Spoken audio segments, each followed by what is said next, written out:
Aquí comienza Reunión de Pauta, con la conducción de Sebastián Aguirre.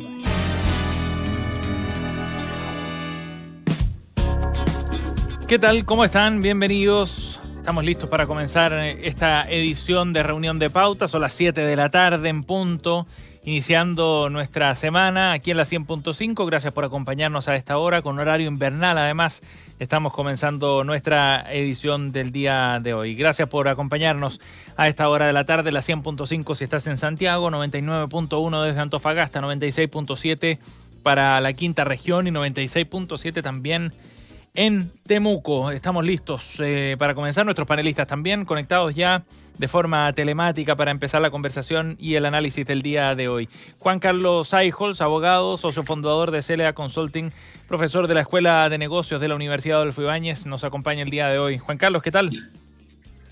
Hola Sebastián, muy buenas tardes. Bienvenido, gracias por acompañarnos.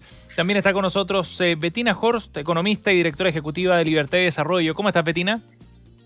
¿Qué tal? Muy bien, buenas tardes. Y Pablo Veloso se suma a nuestro panel también el día de hoy, abogado, exsecretario general del Partido Socialista. ¿Cómo estás, Pablo? Hola, muy bien, saludos a todos. Gracias por acompañarnos nuevamente en otra semana aquí en Reunión de Pauta. Bien, vamos de inmediato a partir con nuestra conversación de esta jornada, este día lunes, un día en el que ha comenzado la gira del presidente Gabriel Boric por Argentina. En rigor llegó ayer a Argentina, pero hoy día comenzaron las actividades oficiales. Ayer solamente se ha ido el tiempo por la tarde para ir a una librería. Fue una de las pocas actividades públicas que tuvo, pero hoy día comenzó ya la serie de actividades oficiales coordinadas con el gobierno trasandino. Partió con una visita oficial conmemorando el abrazo de Maipú. Acudió para dejar una ofrenda de flores al monumento del Libertador General José de San Martín, en un simbolismo, por supuesto, ligado al abrazo de Maipú, para quien además ha dicho Gabriel Boric, es un personaje que admira mucho. Lo reconocía este fin de semana en una entrevista con el diario Clarín. Y bueno, esta comitiva que lo acompaña también tenía sus propias actividades paralelas. Estaban los presidentes del Senado y de la Cámara de Diputados, el presidente de la Corte Suprema, los ministros tuvieron muchos bilaterales con sus pares del gobierno de Alberto Fernández.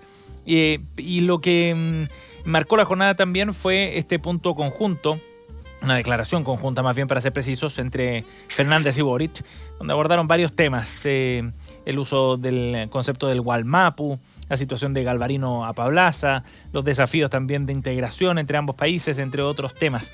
Con ese contexto, la pregunta para partir hoy día, Juan Carlos, es bien al grano, digamos.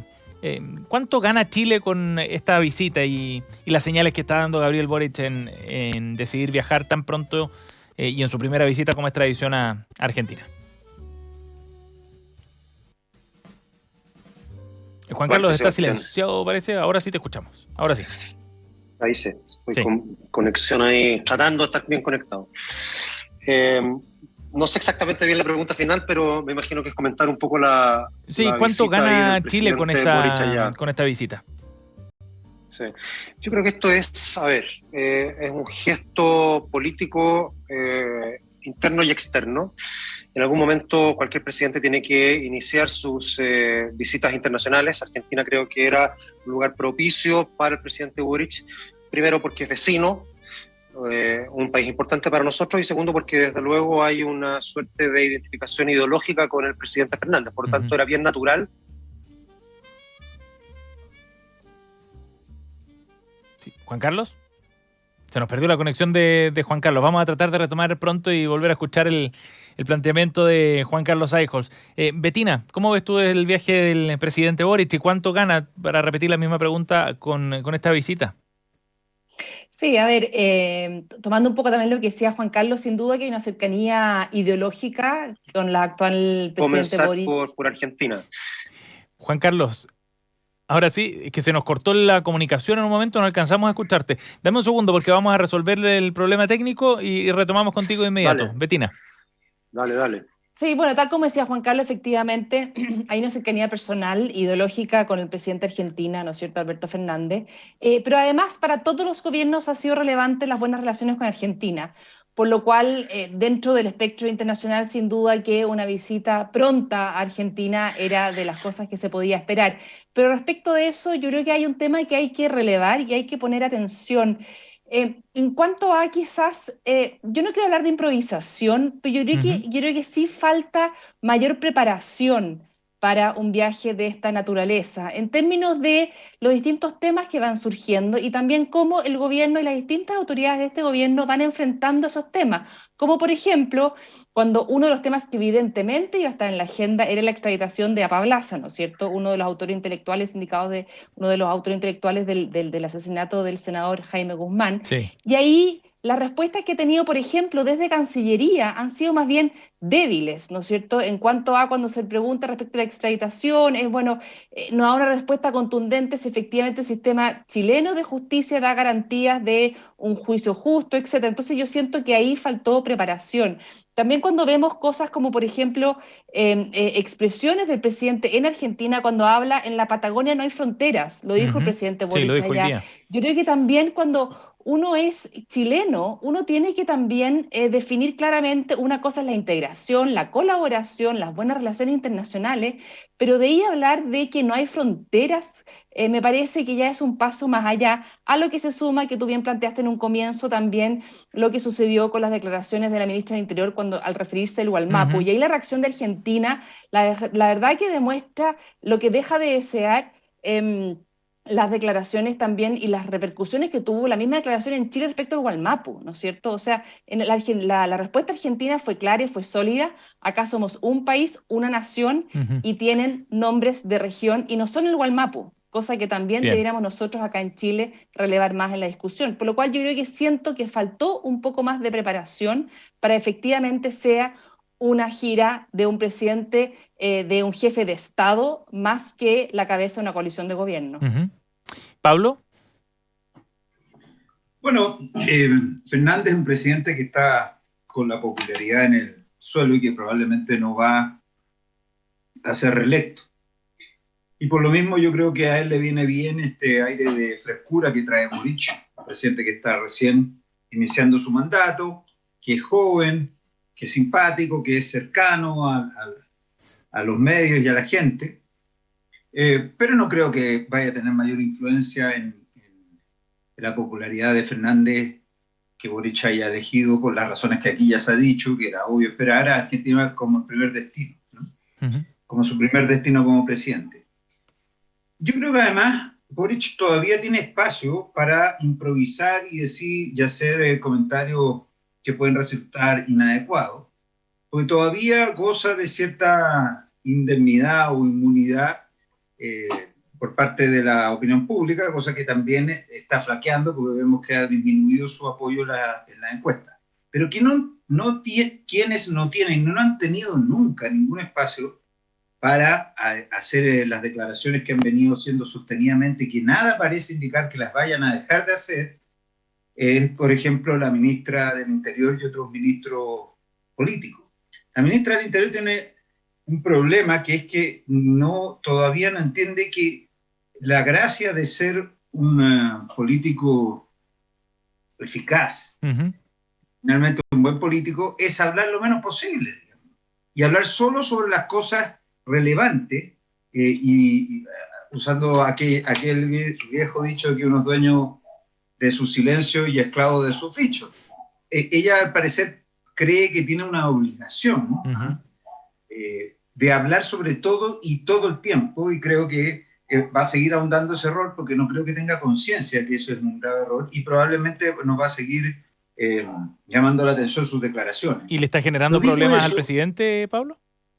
Completamente, porque el presidente también es así, pero me da la impresión que él tiene mayor conciencia y ha aprendido a guardar silencio. De hecho, la semana pasada estuvo bastante más silencioso que otras veces.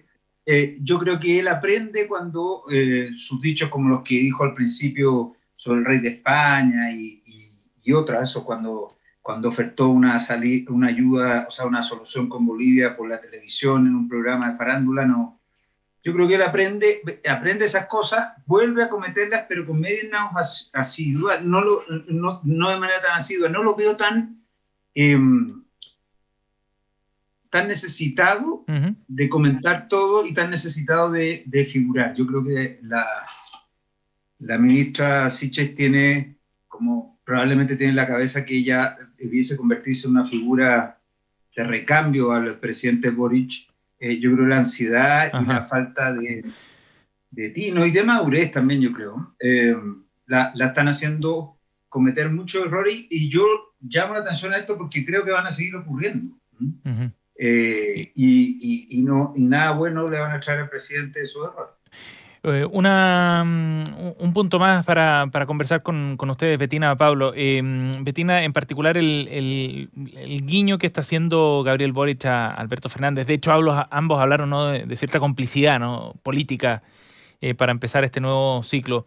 ¿Puede tener proyecciones más allá de la relación entre ambos países solamente, digamos, y empezar a construir algo distinto? Lo que pasa, lo que dice Pablo es muy cierto y es muy relevante el análisis, en cuanto a que efectivamente Alberto Fernández es un presidente de Argentina que está con la aprobación muy baja, por lo cual, en cuanto a, no sé si es un buen socio para colgarse, para proyectarse en la región por parte del presidente Boric, ¿no es cierto? Uno quisiera quizás colgarse más a liderazgos más sólidos, con mayor aprobación. Entonces, la verdad que yo creo que es un error estratégico que desde Chile se impulse una mayor cercanía para proyección en la región con el presidente Alberto Fernández. Y hay otra cosa adicional que a mí me preocupa. Argentina está como está por las malas políticas públicas que han tenido sucesivos gobiernos asociados al actual presidente Fernández. La política económica y social en Argentina adolece de serios problemas estructurales que tiene sumida a la población. Prácticamente la mitad de la población vive en condiciones de pobreza.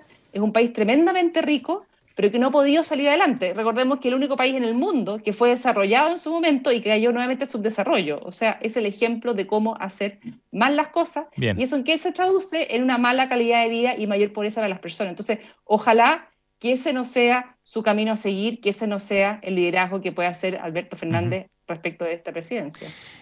Tenemos el contacto ya con Juan Carlos Seijos también para escuchar tu opinión, Juan Carlos, que antes escuchamos las primeras palabras y después se nos cortó la señal, pero ahora sí. Sí, a ver, yo suscribo lo que se está diciendo acá. No, a mí me es difícil ver más allá del simbolismo cuál es la movida estratégica detrás de esto. No creo que aporte, si uno lo piensa, como lo estabas preguntando tú, Sebastián, en el inicio, cuáles son los beneficios que se derivan para Chile de esto. Yo personalmente no los veo, no hay una agenda concreta de cosas que se hayan avanzado ahí. Es algo simbólico y la pregunta es, ¿símbolo para quién? ¿A quién le está hablando Boric cuando decide ir a Argentina? Y probablemente le está hablando a su propio electorado, su propia facción, más de la izquierda, más amante de a veces soluciones como las que se han llevado erradamente, a mi juicio, adelante en Argentina. Bien, estamos junto a Juan Carlos Seijos, Betina Horst y a Pablo Veloso, conversando aquí en Reunión de Pauta sobre los temas en agenda en el viaje del presidente Gabriel Boric a Argentina. El viaje sigue todavía, veremos si es que sale algo más en concreto también, más allá de estas declaraciones de intenciones fundamentalmente que han planteado ambos presidentes en el día de hoy. Seguimos con nuestro tema principal. La convención nos aparece como un tema recurrente, evidentemente, acá en Reunión de Pauta. Hay muchos temas que se están discutiendo y vale la pena detenerse en varios de ellos, por supuesto. Y lo que queremos abordar hoy día tiene que ver con los primeros artículos que ha despachado ya el sistema de justicia, y hay entre esos artículos algunos referidos al Banco Central que son bien importantes. Por ejemplo, en el primer artículo ya despachado al Pleno, se declara que el Banco Central es un órgano autónomo con personalidad jurídica, patrimonio propio, de carácter técnico, encargado de formular y conducir política monetaria. Había harta expectativa sobre cuál iba a ser la reacción finalmente de estos primeros artículos vinculados al Banco Central, porque había mucha preocupación sobre los cambios que se pudieran introducir eventualmente a la institucionalidad del banco. Y añaden además que la ley va a determinar la organización, atribuciones, el sistema de control, además de instancias de coordinación con el gobierno. Y ahí hay una palabra clave que es parte de lo que queremos abordar en la conversación de hoy. Ver cómo está delineándose el rol del Banco Central a partir de estas propuestas que surgen desde el sistema de justicia. Vale la pena hacer la aclaración. Cada vez que conversamos sobre la convención es bueno dejar una especie de punto o de nota al pie. Estamos hablando recién de la etapa previa de la propuesta que está haciendo el sistema de justicia al Pleno, ¿ok? Para que tengamos en cuenta también en las fases de discusión en la que estamos. Pablo, hablemos de esto, de la propuesta que se está haciendo sobre el Banco Central en particular. ¿Cómo crees tú que está encauzándose esta conversación finalmente con estas propuestas? A ver, yo lo que he observado, Uh-huh. normas que son de suma importancia, como la que tú señalas del Banco Central, como la que hace una semana y media se votó, que era el artículo 18 sobre la definición de propiedad y sobre el amparo a la propiedad, que normas que tienen muchísimos defectos, como esa en particular, que volvía a insistir, a pesar de haber sido rechazado anteriormente en el Pleno, en que no se protegerá los derechos sobre los bienes incorporables, ¿no? Era más larga la norma, pero para que se entienda, quedaban fuera del amparo a la Constitución. Fue rechazado ese inciso segundo en el Pleno, ¿no? Y por tanto, lo que quiero decir es que lo que yo he observado es que normas que parecen que causan mucha preocupación, finalmente en el Pleno son por segunda vez rechazadas, pero la duda está en qué va a ocurrir con ellas, porque tienen que volver a la Comisión para una propuesta de reemplazo. Y como esto es un trámite legislativo mucho más corto que el que estamos acostumbrados observando el Parlamento, la mayoría de la gente se pregunta qué pasa con esos artículos que por segunda vez o con ese inciso son rechazados por el Pleno. ¿No hay norma? Queda ese espacio en blanco. Algunos especialistas dicen que sí, otros dicen que hay una tercera opción para reponer. La verdad es que no lo tengo, yo no lo tengo muy claro. Entonces, para resumir, lo que yo veo es que normas que son tremendamente polémicas para la gente están siendo rechazadas en el Pleno, salvo algunas que a mi juicio se están convirtiendo en una suerte de letra muerta, porque cuando uno dice que un Estado es plurinacional y después eso no tiene una correlación con su organización del sistema político, como está ocurriendo, el día de hoy en la tarde, que aparecer varios de los convencionales que apoyaron el sistema, fueron parte del gran acuerdo para la reformulación del sistema político, estarían dispuestos ellos mismos a votar en contra, que es lo que ocurrió con la norma de la propiedad y otras, con la norma del derecho preferente educacional a los padres. También. Entonces, lo que estamos observando es lo siguiente, para no latear más, son normas que son tremendamente discutibles, muchas de ellas mal redactadas desde un punto de vista técnico, incluso desde un punto de vista del uso adecuado del idioma, del español, y que aparecen con mucho apoyo en las comisiones, y la misma gente que le da ese tremendo apoyo a las comisiones después vota en contra. Entonces es imposible saber qué es lo que va a ocurrir. Yo creo que esto ha influido mucho en la baja del apoyo en todas las encuestas al apruebo. El rechazo está ganando en varias de esas encuestas. Sí. Y segundo, a que los partidos, como el PS, se han encontrado en los convencionales con la oposición institucional del partido. De sus senadores y sus diputados, para normas que ellos creían que tenía apoyo partidario. La realidad ha demostrado lo contrario. Betina. Vamos. Juan Carlos, que no te veía en la pantalla, Juan Carlos. Sí, no, estoy con la cámara apagada para poder tener mejor señal. Sí. Te escucho bien. Espero que se me escuche bien. Sí, te escucho perfecto. No, pero a propósito de lo que estaba diciendo Pablo, quizás la prueba de fuego va a estar ahora con la aprobación o no, o el rechazo de todo lo que es la propuesta del sistema político, porque eso sí, diría yo, sigue siendo polémico a pesar del rechazo inicial que se hizo. Las mejoras que se hacen yo creo que siguen siendo de bastante polémicas, pese a lo cual se dice que cuentan con los 2/3 en la convención. Vamos a ver qué pasa.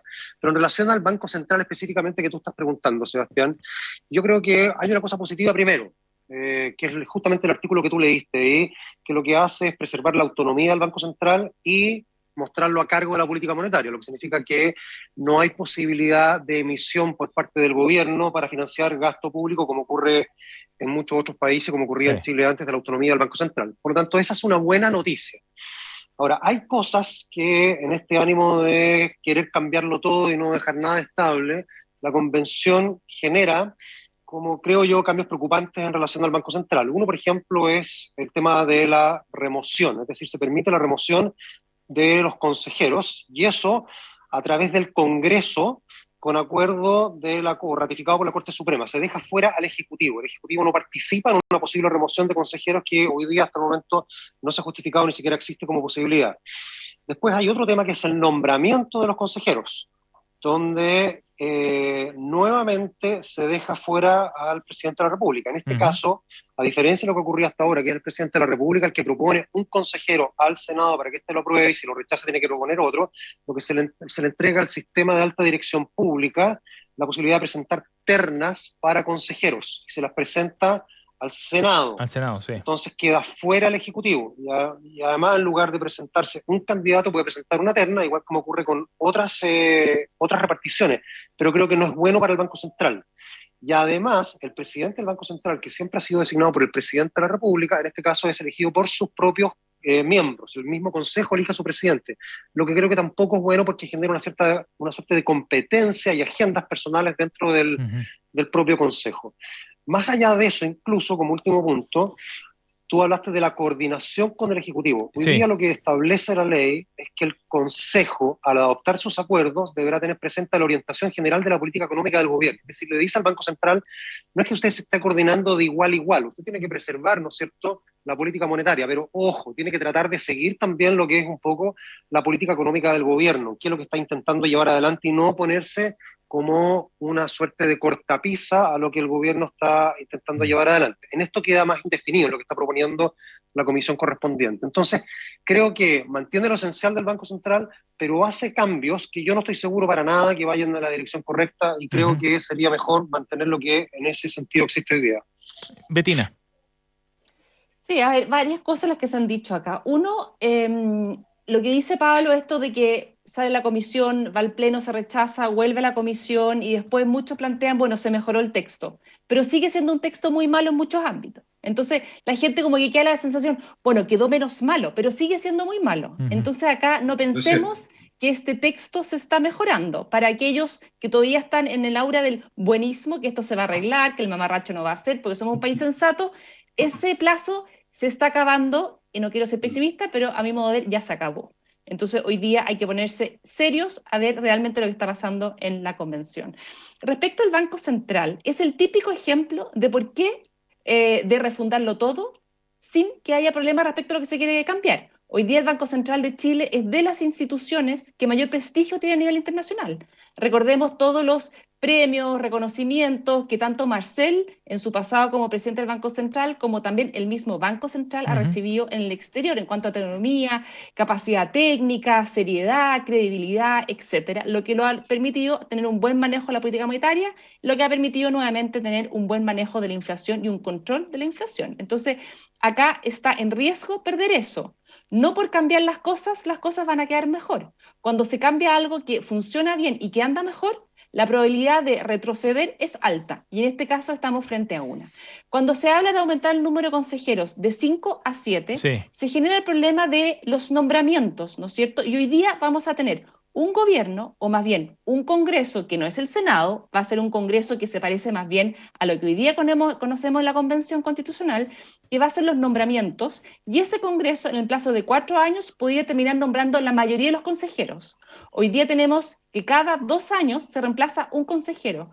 Ningún gobierno de turno puede nombrar la mayoría dentro del Consejo, además de tener que ser acuerdo con el Senado. Es decir, acá ya hay un paso más hacia la captura política por parte de los nombramientos en el Banco Central, Betina, lo cual atenta contra esta autonomía. Sí, y considerando todos esos cambios, para tener una mirada más completa, ¿hacia dónde entonces crees tú que están orientadas todas estas modificaciones para transformar al Banco Central en qué, o en relación al poder político? ¿Cómo cambia eso?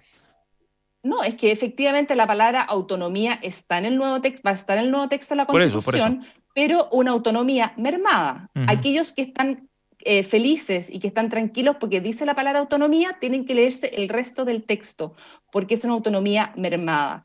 Uno, como dice Juan Carlos, no es el presidente de la República el que va a proponer un nombre, sino es que la alta dirección pública a partir de ternas. Yo soy parte de la alta dirección pública, he estado en el Consejo hace 5 años, conozco el sistema, cómo funciona, conozco sus fortalezas y sus debilidades. Y a título personal, te puedo decir que es una pésima idea incorporar la alta dirección pública en el nombramiento de estas autoridades. ¿Por qué? Por ejemplo, cuando toque el nombramiento de 2 nuevos consejeros, hay que armar 2 ternas, son 6 personas, Claro. por lo cual hay que hacer un concurso, por lo menos tener 12 candidatos aceptables para el cargo. El cargo del Consejo del Banco Central es un cargo tremendamente técnico, y hoy día lo que se hace es ir a buscar cosas puntuales y se negocia junto con el Senado. Bien. ¿A qué nombres se van a proponer? Todo eso, cada vez, con el paso de los años, se va a ir debilitando la capacidad técnica, la calidad técnica de quienes se van a presentar a esos concursos, por lo cual acá claramente hay una orientación. Puede ser por desconocimiento o puede ser por objeto de una mayor captura desde el sistema político a el ente emisor. ¿Pablo? Mira, yo no me pronuncié mucho sobre el Banco Central porque no soy un experto y no me agrada esto que está tan de moda de hablar de cosas que uno no entiende o no sabe, por distintas razones. Pero sí concuerdo con lo que dice Bettina. Yo también trabajé mucho tiempo como profesional externo en la alta dirección pública, y la verdad es que no hay ni la infraestructura ni la capacidad para hacer una selección tan compleja, y además que es una selección que también es muy circunstancial, porque a veces el país necesita, todos suponemos que son muy buenos economistas, la mayoría de ellos doctorados, pero a veces el país necesita economistas con una determinada mirada en el Banco Central y no otra. Y eso no necesariamente se puede detectar en una entrevista por competencias, que es la que hacen la alta dirección pública y cualquier headhunter. Entonces, a mí me parece que estaba bien el sistema, y creo que es de aquellas cosas que debió haber quedado tal cual, salvo que hubiese habido una mayoría para transformar el Banco Central en otra cosa, como planteó, si ustedes recuerdan bien, en su campaña Daniel Jadot, el candidato del Partido Comunista. Claro, él hablaba, tenía una confusión porque hablaba de un banco central como en Alemania, y la verdad es que no tenía nada que ver con el de Alemania, pero por último tenía una posición distinta a este banco central. Pero yo aquí lo que veo es un afán por cambiar una de las instituciones que funcionan bien, de nuevo sin argumento, y de nuevo como porque está de moda hablar del Banco Central, como se puso en las elecciones primarias. Para la izquierda era uno de los órganos que representaba el neoliberalismo en su expresión más diabólica para cierta parte de la izquierda, y por tanto había que refundarlo. Y al final vamos a quedar con la misma institución, pero con defectos en mecanismos de nombramiento y relación con el Ejecutivo, y eso me parece muy negativo. Así que creo que debieran haberlo dejado como venía, la ley orgánica de... Y quizás Juan Carlos, quizás como un agregado, porque uno sé muy corto, pero tratando de entender por qué todo este ánimo reformista. Bueno, está esta idea de que no hay nada que exista hoy día que sea lo suficientemente bueno como para mantenerlo aparentemente, pero además está esto transversal de quitarle siempre poder al Ejecutivo, al Presidente de la República, que es, desde el punto de vista del sistema político, esto que se ha llamado, ¿no es cierto?, el presidencialismo atenuado. Sí. Pero aquí se ve reflejado en algo que va más allá del sistema político, que es el Banco Central. Ninguna facultad del Presidente de la República, ni en el nombramiento, ni en la remoción, ni en el nombramiento del Presidente del Banco Central. Vamos sacando, como si fuera una figura maligna, al Presidente de la República de una serie de instituciones en las cuales hasta el momento ha tenido incidencia. Estamos junto a Juan Carlos Eichholz, a Pablo Veloso y Bettina Horst, hablando sobre uno de los temas centrales de la discusión que está dándose en la Convención Constitucional. Para muchos también una especie de línea roja en algunos de los temas que está planteando la instancia. Nos vamos a ir a una pausa. Antes de eso queremos invitarlos a que de lunes a viernes, bien temprano, desde las 8 de la mañana, se conecten a la 100.5 y conozcan 4 miradas globales que buscan interpretar los temas más relevantes de Chile y el mundo. Escucha Marcando Pauta. Nos vamos al corte y volvemos. Teatro Municipal de Las Condes presenta El Violinista en el Tejado, el musical. Ganador de 10 premios Tonys, incluido Mejor Musical. Alegría, familia, risas y por sobre todo, tradición. Con Daniel Muñoz, Sara Pantoja, Susana Hidalgo, Francisco Bañobaitía, José Antonio Raffo, Felipe Contreras, junto a un gran elenco. Venta de entradas a través de www.tmlascondes.cl y boleterías del teatro. El Violinista en el Tejado, el musical. Desde el 21 de abril. Produce Darchan Teatro. Invita Pauta. ¿A tu casa el mismo día de tu operación? Así es cirugía en el día en Red Salud. Técnicas quirúrgicas y procesos clínicos para que recibas el alta el mismo día de tu operación, al alcance de tu bolsillo y con la calidad y seguridad de Red Salud. Con una cirugía en el día puedes volver a tu vida de forma rápida, hay menos riesgo de infección, menos estrés de hospitalización y una completa cobertura. Consulta y cotiza en redsalud.cl. Red Salud. Mejor salud para Chile. Hola, soy Constanza López y quiero invitarlos a que se informen sobre el mundo de la construcción, el rol social de los empresarios, la relevancia de las regiones y todo lo que ocurre en la ciudad. Todos los sábados al mediodía, escucha Café de la Construcción. Conduce Constanza López. Conversa con nosotros en redes sociales y profundiza la información en nuestro diario digital pauta.cl. Pauta, hablemos de verdad. De lunes a viernes a las 8 de la mañana, sé parte de una conversación de verdad. Conoce 4 miradas agudas sobre el acontecer nacional e internacional desde distintos lugares del planeta. Toma decisiones informado. Escucha marcando pauta. Pauta, hablemos de verdad. ¿Qué tal? ¿Cómo están? Quiero invitarlos a que escuchen Pauta de Juego, un espacio donde analizamos y conversamos sobre el deporte nacional y el internacional. De lunes a viernes, desde las 12:30 horas, Coque Evia, José Luis Villanueva, Fernando Agustín Tapia y Francisca Vargas repasan y analizan todos los deportes en Pauta de Juego. Conversa con nosotros en redes sociales y profundiza la información en nuestro diario digital, pauta.cl. Pauta, hablemos de verdad. Conversa con nosotros en redes sociales. Síguenos en pauta.cl en Facebook e Instagram y pauta_cl en Twitter. Participa, comenta y comparte tu opinión. Pauta, hablemos de verdad. Escuchas a Sebastián Aguirre en Reunión de Pauta. Pauta, hablemos de verdad. Ese sonido característico nos lleva a la efeméride del día de hoy para recordar el cumpleaños de Microsoft. Claro, la compañía fundada por Bill Gates y Paul Allen, que jugó un rol clave para la masificación de los computadores y del software fundamentalmente para los computadores, fue fundada un 4 de abril pero del año 1975. Desarrolló, fabricó y produjo software y también otros equipos electrónicos. Sus productos más utilizados, por supuesto, evidentemente, el sistema operativo Windows y Microsoft Office. Y a mediados de los 80 consiguió dominar el mercado también de ordenadores personales con el sistema operativo MS-DOS. En los 90 luego ya inició una expansión hacia las redes, hacia el mundo de la nube de datos, entre otros productos que la han llevado a ser una de las empresas tecnológicas pioneras a nivel global.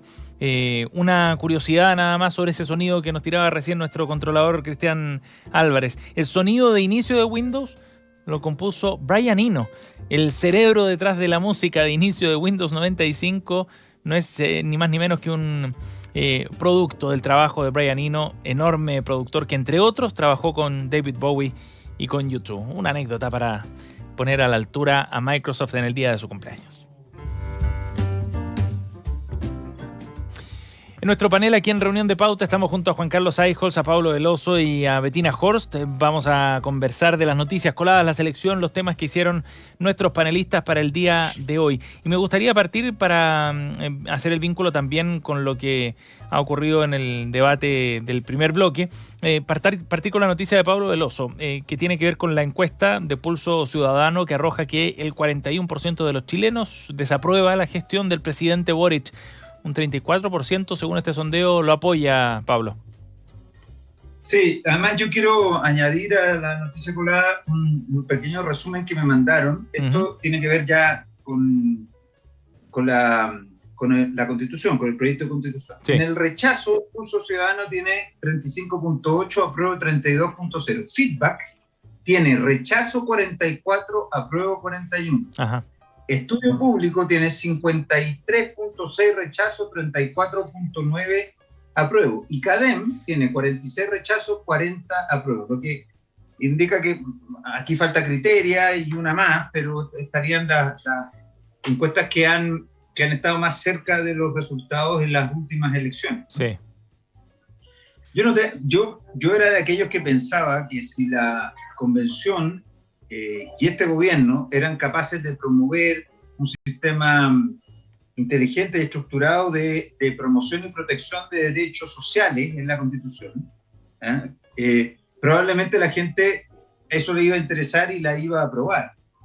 Pero yo creo que al final la gente observa lo mismo que vemos todos, o sea, nos enteramos por los medios de comunicación lo que está ocurriendo en la convención, y nos quedamos con los eslogan, con los resultados más simples. Los resultados más simples son muy amenazantes, muy perjudiciales en sus efectos cotidianos. Entonces mi impresión es que yo a esta altura no me atrevo a decir quién va a ganar el plebiscito, pero indudablemente que la sensación y la tendencia del rechazo crece en la gente, y eso en los votantes, y eso tiene que ver también con lo que a mi juicio está mostrando el gobierno de nuevo desde el punto de vista de cuestiones muy simples, pero que a la gente le importan. Por ejemplo, todas estas polémicas bien frívolas sobre uno de los problemas más graves que enfrenta Chile, que es la necesidad de restablecer el orden público. Cuando eso no ocurre y no está ocurriendo, y seguimos trenzados en tonteras como el Gualmapu, digamos, mi impresión, o el presidente Boric diciendo que no se utilice lo que pasa en Venezuela y en Nicaragua o en Israel y en un montón de lados que cita, así como si todos fueran el mismo conflicto en Ucrania, para sacar dividendos políticos internos. ¿Qué tiene que ver eso? O sea, este gobierno tiene un problema, que es que en muy poco tiempo no ha sido capaz de hacer una cuestión básica en materia de restablecimiento del orden público, que es decir, ¿qué es lo que va a hacer? Hasta ahora ha dicho lo que no va a hacer. No va a renovar, y no renovó el estado de excepción. Sí. No se iba a querellar, sin embargo, se querelló por los sucesos del viernes. Entonces, mi impresión es que mientras eso siga así, el gobierno va a ir decayendo mucho. Ajá. Pero mi impresión es que no la figura del presidente. La figura del presidente, mientras mantenga esa cercanía, esa empatía, y cese de decir cosas que pueden afectar o herir a ciertos sectores de la sociedad, como hizo al principio, ajá, que ya no lo está haciendo, mi impresión es que él podría mantenerse un tiempo fuera de esa percepción de la gente de que este es un gobierno que no está funcionando. Pero el resto del gobierno, que es lo que importa, porque no pensemos que cuando la gente contesta está evaluando solo a Boric. No, claro. No es solo la figura de Boric, sí, es la figura de un conglomerado, de una coalición política y de un gobierno en su conjunto. Entonces mi impresión es que Boric puede aguantar, insisto, por sus atributos personales, por su simpatía, cercanía, por su inteligencia. Además aparece un día jugando fútbol y parece que tiene cierto talento, y otro día aparece mirando libros, entonces le habla a gente con distintos intereses. Bien. Pero eso termina en la persona de Gabriel Boric. No sé si no va a alcanzar para el gobierno de Gabriel Boric. ¿Betina? Sí, a ver, yo creo que si bien era muy improbable y sigue siendo bastante baja la probabilidad, hay que ver la tendencia, son encuestas de una foto de una semana, estas cosas pueden cambiar. Yo creo que sí es importante cuando se va instalando esta desafectación o esta duda que genera el texto que se está trabajando, la necesidad de darle una alternativa. También aquellos que quieren rechazar el actual texto tremendamente deficiente que se está trabajando, pero que no quieren volver por default a la situación de la Constitución de 1980. Ajá. Y hoy día yo siento que estamos en una situación de chantaje constitucional. Ya hemos visto cómo han circulado videos en redes sociales y los discursos que se van instalando en distintos sectores diciendo, oye, cualquier cosa es mejor que la Constitución de 1980. Entonces hoy día es como una licencia hacer una mala Constitución, porque sí o sí hay que aprobarla, porque la alternativa es una Constitución que políticamente, con el plebiscito de entrada, que fue 80% de aceptar el trabajar un nuevo texto constitucional, establece que efectivamente la ciudadanía quiere una nueva constitución, Por lo cual hoy día, a la luz de estos resultados que nos planteó Pablo, cada vez se hace más urgente y necesario pensar en un acuerdo político, que ante la eventualidad de que efectivamente se rechaza el actual texto constitucional que se está trabajando, que es tremendamente deficitario, que pone en riesgo muchos de los avances que hemos tenido como país, la independencia del Poder Judicial, la independencia de los poderes del Estado, la igualdad ante la ley. Hoy día es una constitución que básicamente favorece hoy día a un grupo minoritario que son los grupos más radicalizados indígenas. Los principales grupos indígenas son parte de nuestro ordenamiento jurídico y los que no se sienten comprometidos, no se sienten identificados con él, es una pequeña minoría. Entonces, hoy día hay que avanzar hacia un acuerdo político de efectivamente contar con alternativa para no caer en este chantaje que hoy día se está tratando de instalar. Juan Carlos. Sí. A ver, la encuesta es interesante, no solamente como lo señaló Pablo, porque no es la única, sino que todas las encuestas están mostrando sorprendentemente, eso es lo que todos dijeron que no iba a ocurrir, que el rechazo le puede ganar a la prueba. Pero lo quiero unir también con esto que estaba señalando Pablo acerca de la aprobación presidencial, que también va cayendo. Y creo que la misma encuesta de Pulso Ciudadano empieza a mostrar que ya la desaprobación es mayor que la aprobación, no así la de CADEM, que todavía la aprobación es mayor que la desaprobación. Pero lo concreto es que va cayendo en muy pocas semanas la aprobación del presidente. Lo que yo interpreto que está ocurriendo acá es que hay un presidente que desde luego está, creo yo, bien inspirado, que además tiene cualidades personales que son bien especiales para el momento que estamos viviendo, pero que no logra armar una coalición gobernante. Entonces tiene que gastar mucho tiempo hacia adentro, por ejemplo en la reunión de Cerro Castillo hace ya un poco más de una semana, para tratar de poner en sintonía a las fuerzas que lo apoyan. Desde luego que se supone que aquí la coalición formalmente es el Frente Amplio y el Partido Comunista. El Partido Comunista vemos a cada rato a través de algunos de sus representantes cómo hace declaraciones disonantes de lo que está haciendo el gobierno, pero el Partido Socialista, que seguramente Pablo puede hablar más, es como que está con un pie adentro y el otro afuera, y la Democracia Cristiana, que nunca ha estado dentro, ya está completamente afuera. Entonces no logra armar una coalición. Cuando no logra armar una coalición, ¿qué es lo que ocurre? Que es poco lo que puedes decir. Pablo decía, no se juega por el orden público. Claro, no se juega porque si dice algo va a ser criticado por un lado, si dice otra cosa va a ser criticado por el otro, en fuerzas que se supone que lo tienen que apoyar. Entonces lo que yo estoy viendo es un presidente que, de nuevo, con muy buenas intenciones, pero que está quedando neutralizado por sus propias fuerzas gobernantes. Bien. Y una expresión de esto es la propia Convención Constitucional, donde hay muchas fuerzas, ¿no es cierto?, que son de alguna manera cercanas al gobierno, pero con ideas antagónicas a las que el propio presidente pueda tener. Sí. Entonces está casado, está neutralizado. Buen punto, porque en la medida en que las encuestas sigan demostrando quizás esa tendencia en favor de un rechazo, eventualmente podría meterle más presión al gobierno para que de alguna manera intervenga políticamente, me refiero, a través de sus representantes en la convención. Bien, la noticia colada de Pablo Veloso. Vamos a la noticia siguiente, a la noticia que nos trae para el día de hoy Bettina Horst, para seguir hablando de estos temas vinculados al gobierno fundamentalmente. Bettina se detuvo en un párrafo de la entrevista que dio al diario El Clarín el presidente Gabriel Boric. Se refiere a la reforma de pensiones y asegura que van a construir un sistema de seguridad social donde vamos a respetar los ahorros de las y los trabajadores, pero después agrega una frase que es lo que destaca Bettina. Cuéntanos sobre esta parte, Bettina.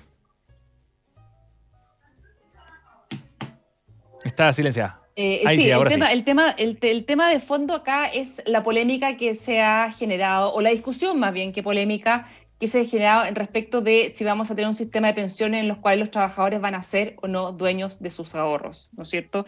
Y acá, frente a la pregunta que le hace el periodista argentino, pero los ciudadanos seguirán siendo dueños de las pensiones, de los ahorros, ahí el presidente Boric tira la pelota al córner, como se dice, y dice, los ciudadanos serán dueños del derecho a tener una pensión digna de seguridad social. Es decir, acá no se compromete, no se casa con que los trabajadores sean dueños de sus aportes. Y eso se suma a otros planteamientos que distintas autoridades han planteado, también nuevamente la ministra del Interior, en cuanto a que no existe un sistema de seguridad social con ahorro de los trabajadores, con que los trabajadores sean propietarios de esos ahorros. Y la verdad que eso no es así. Todo sistema de seguridad social tiene un aporte importante también de solidaridad desde los impuestos generales de la nación. Entonces, esta permanente discurso y respuestas que van por la tangente confunden en la opinión pública, y por eso hoy día estamos con el problema que se está presionando cada vez más al Congreso por proyectos de ley que permitan el retiro del 100% de los ahorros acumulados en los fondos de pensiones, que sería un desastre, una debacle de talla mayor para nuestro sistema financiero y para nuestra economía, ¿no es cierto? Es difícil de entender, la gente encuentra que es algo complejo, por lo cual prefiere no entenderlo y cree que es inocuo. Si que efectivamente se avanza, producto de esta incerteza jurídica, producto de estas múltiples declaraciones que han hecho distintas autoridades de gobierno respecto de que los trabajadores no serán propietarios de sus fondos, lleva a que finalmente hay una presión por el retiro del 100%, que sería realmente una mala política y un desastre económico para nuestro país. Tenemos un minuto para el comentario, Pablo.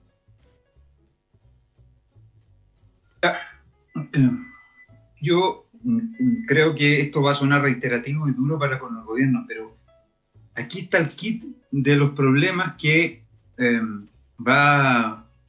o el corazón de los problemas que va a afrontar la presidencia de Boric, que es que de nuevo no hay un diseño preciso. Es tanta la dispersión de opiniones, pero tantas las contradicciones de las opiniones de las autoridades que importan.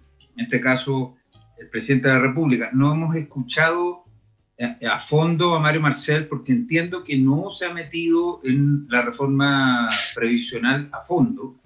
Me imagino que él tiene las cosas más claras, es una de sus especialidades, en tanto economista, es la cuestión previsional. Pero a mí lo que me impacta es cómo se ha infantilizado en Chile el debate político. Antes era mediocre, falta de información, pero hoy día son solamente consignas y ya nadie tiene vergüenza por contradecirse, por reducir al absurdo sus argumentos. Yo el otro día escuchaba a la diputada Pamela Giles que decía, ¿por qué la izquierda no dice lo que realmente piensa? Que hay que terminar con el sistema de las AFP porque es el sistema que mantiene a los ricos a través de el apoyo financiero que damos con nuestros ahorros, y solo han ganado los ricos estos últimos 30 años y los pobres han sido más pobres. Pero por lo menos ella manifiesta con toda claridad lo que piensa y es auténtica en ese sentido. Pero a mí la sensación que tengo, y con esto termino, es que muchos en el gobierno piensan eso, y pueden pensarlo legítimamente, pero no lo dicen. Entonces cuando tratan de explicar lo inexplicable caen en imprecisiones, en lugares comunes y muchas veces en falsedades. Entonces eso en relación a esto ocurre todo el tiempo, pero va a empezar y está ocurriendo ya con otras cuestiones tan importantes como esta, como la cuestión previsional. Y eso resulta a lo menos un poco angustiante. Juan Carlos. A ver, es interesante porque justamente en la pregunta anterior de esta entrevista que le hace el diario Clarín, la anterior a la que citó Bettina, dice el presidente, y en esto también quiero ser muy claro, vamos a respetar los ahorros de los y las trabajadoras. Eso implica cambiar de administración, la administración que se ha venido siguiendo desde el 81 en adelante. Nosotros no creemos en el modelo de AFP. O sea, lo que está claro es que no hay más AFP. Los fondos tendrían que ser eventualmente administrados por un ente estatal. Y seguramente no es tan claro el presidente en decir que las personas son dueños de sus fondos, pese a que lo administra un ente estatal, porque hay discusión seguramente dentro de la propia coalición respecto de si en este pasarle la administración al Estado no debería también haber algún grado, no le vamos a llamar expropiación por supuesto, pero algún grado, ¿no es cierto?, de confiscación de alguna parte de esos fondos para un pilar solidario más fuerte. Pero de nuevo volvemos a lo mismo.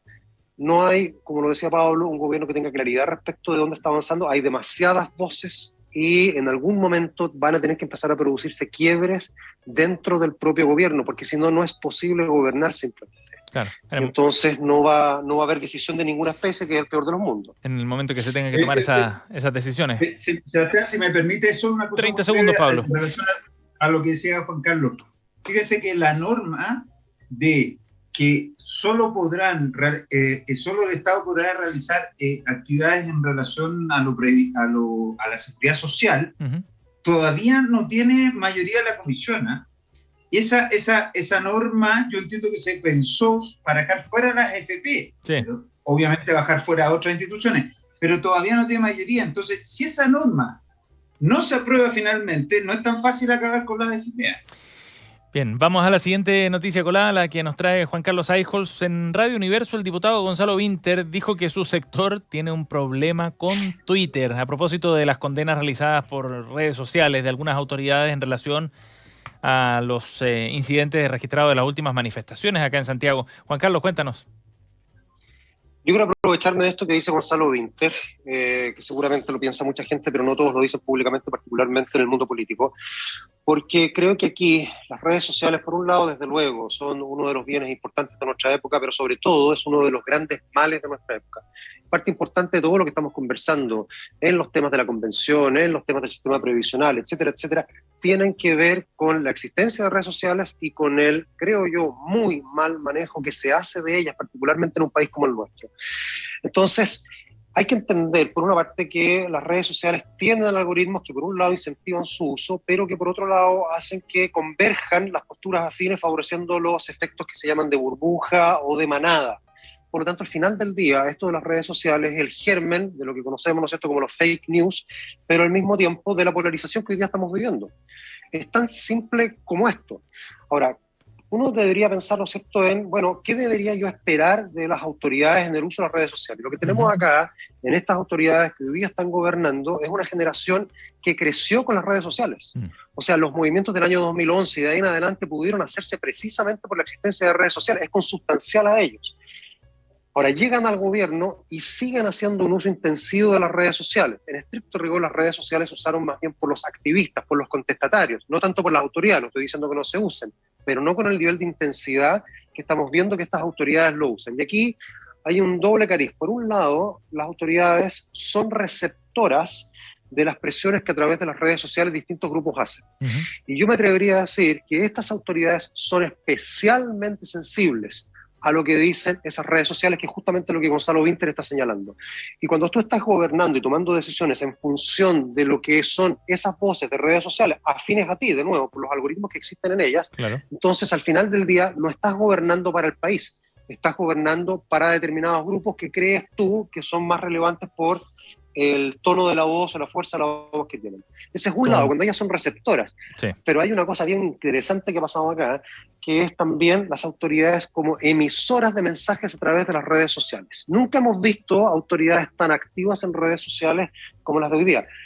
Como infidencia, me contaron algunas personas ahí que participan en reuniones en La Moneda, que es impresionante estar presente en una reunión cuando están ministros, ministras, todo el rato con el celular activado, sí, pero mandando mensajes, mandando likes, metiéndose en Instagram, metiéndose, qué sé yo, en Twitter, Facebook, en Twitter, en todo. Que es increíble, en paralelo con conversaciones que son importantes, por ejemplo, en relación a orden público. Increíble. Y ahí se cometen errores relevantes porque se reacciona muy rápidamente, y por ejemplo, lo que había pasado en Plaza Italia ya hace unos 10 días, inmediatamente se tiende a culpar a un carabinero por un disparo que hace cuando en realidad ese carabinero estaba siendo atacado por una turba de 20 personas y su vida corría riesgo. Pero inmediatamente hay un antejuicio que se emite por redes sociales con el impacto que tiene cuando son las autoridades las que emiten esos juicios. Entonces es grave. Muy, muy importante en el trabajo comunicacional que está haciendo el gobierno, ¿no? Y bien revelador también de la forma en la que se maneja. Y la confesión de Winter que fue bien cruda. Se nos está yendo el tiempo muy rápido. Pablo y Betina, lo último antes de irnos al último bloque. Betina. Sí, no, yo creo que efectivamente puede haber un problema de manejo de Twitter y cómo hoy día Twitter pasa a ser como el dictador, ¿no es cierto?, de algunas autoridades. Pero yo creo que el tema de fondo, en el fondo, es que al final del día las autoridades hoy día están más bien con quienes cometen actos de violencia y no con quienes tratan de instaurar el orden. Porque cuando se dispara rápido en Twitter, condenando a uno y siempre echándole la culpa a quien hoy día está llamado a mantener el orden público, como es Carabineros, sin esperar mayores detalles, sin esperar mayor análisis, es porque en el fondo su corazón no está con Carabineros, no está con quienes hoy día tienen manifestaciones violentas en las calles. Ese es el tema de fondo y que se ve reflejado hoy día en Twitter. Pablo. Yo para comentar la noticia de Juan Carlos voy a robarle una frase a Luhmann y a Innerati, que dice: todas las dificultades de gobernar proceden del hecho de que es siempre una operación contradictoria, porque gobernar siempre es una operación contradictoria, porque pretende modificar algo que a su vez está obligado a respetar. Y eso es lo que yo creo que no entienden nuestros ministros, y el presidente lo entiende un poco más. Esto de que ellos, primero, la inmediatez de gobernar a través de Twitter es una cosa que a esta altura ya, insisto, es como medio infantil. Ayer yo veía al presidente que discutía con una usuaria de Twitter que le decía: oiga, pero ¿por qué fuiste a recibir un libro de la Mariana Enrique, o a comprar un libro de la Mariana Enrique, que es una escritora argentina, muy de esta generación millennials? Si acá las venden mucho. Entonces el presidente le contesta a su usuaria en Twitter y le dice: no, es que este libro me lo regalaron. Entonces tú decís, uno esperaría que una persona con esa responsabilidad tuviese su cabeza en otras cosas, por último en su afecto, en su familia, no sé, pero no en responderle, pero automáticamente. Y estos no son bots ni son asesores, es él. Entonces, claramente yo creo que la falta de conciencia de que para gobernar van a tener que hacer un montón de cosas que ellos juraron terminar y van a tener que respetarla, es algo que es un manto que se va a tender siempre sobre este gobierno. Y no creo que sea una paradoja con solución, un problema con solución. Sí, qué buenas noticias coladas las tres, daban para profundizar mucho para un tema en sí mismo. Estaba bien interesante las tres noticias coladas que nos han traído hoy día Juan Carlos Aijos, Pablo Veloso y Bettina Horst. Nos quedan 2 minutos de programa porque luego viene Cristian Barken, que nos está esperando, así que vamos rápido a las noticias, a los datos y los recomendados de nuestros panelistas del día de hoy. Pablo. Solamente la película de Netflix, La Burbuja, que es una parodia de filmar una película de aventuras durante el COVID, y tiene actores buenísimos y es muy en la onda de No mires hacia arriba, la de DiCaprio. Ajá, ¿sí? Que es muy entretenida. Esta no es tan buena como la de DiCaprio, pero sí está llena de sátira y de ironía de estos tiempos, y es como para pensar en el combo o la cachetada de Will Smith a Chris Rock. Tiene mucho de bien. Eso. La burbuja en Netflix. Está Pedro Pascal, está Benedict Cumberbatch, María Bakalova, entre otros. El reparto ahí de esta película que recomienda. Pascal hace un papel que recomienda genial. Pablo Veloso. Pedro Pascal, genial. Bettina, tu dato para hoy día. Sí, mi dato para hoy día es una actividad que vamos a tener en Libertad de Desarrollo este viernes, un nuevo conversatorio con 2 convencionales para conversar sobre lo que estamos avanzando, lo que se está construyendo en derechos fundamentales. Estará Rocío Cantuarias y Patricio Fernández. Es abierto a todo el público, 8:30, se puede inscribir en nuestra página web www.lyd.org. Todos tenemos que votar en el plebiscito, todos tenemos que llegar informados. Sin duda. Así que es importante interiorizarse y conocer la discusión por dentro. Bueno, el recomendado de Bettina Horst, entonces, la invitación para este evento online. Juan Carlos, cerramos contigo. Sí, a mí me gustaría recomendar una entrevista el domingo de ayer, en La Tercera, a Pedro Güell. Pedro Güell fue el jefe del segundo piso de Michelle Bachelet en su segundo gobierno.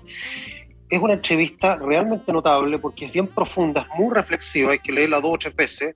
El entrevistador es Daniel Hoppenheim, que es hijo del filósofo Martín Hoppenheim. Yo no lo conocía, pero realmente la calidad de las preguntas y la profundidad del análisis del momento que estamos viviendo es bien notable y recomiendo su lectura.